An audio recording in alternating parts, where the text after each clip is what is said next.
Hello everyone. Today we are making masala vada or chickpea patties with soaked chickpeas. Soak 1 cup of dried chickpeas in water overnight or for at least 8 hours.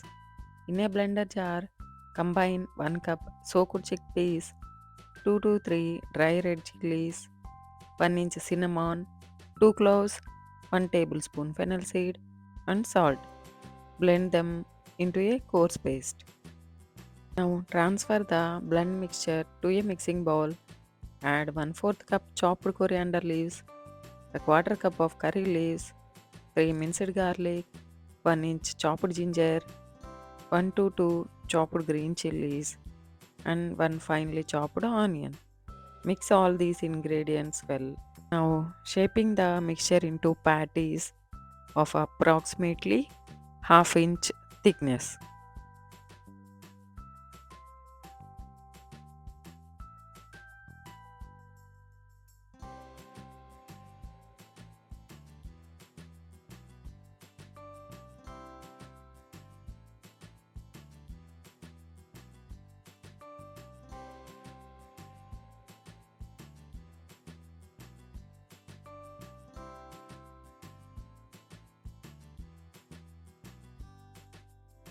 Make the batter into patties as many as you get with the batter.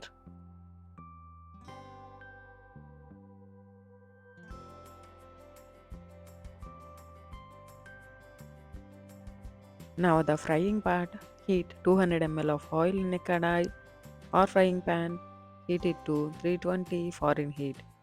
Gently place the patties in the hot oil. Fry 3 to 4 at a time to ensure even cooking. Fry until both the sides are golden brown, flipping as needed for uniform frying. Once they are done with the frying, drain the excess oil and remove the vadas from the pan. Serve these delicious masala vada with your favorite dipping sauce or enjoy them with a hot tea during these winters. This is the street food of India, which can be served along with the tea. Please give a try to this recipe at home and leave a comment how it turned out. Please like, share, subscribe. Thank you for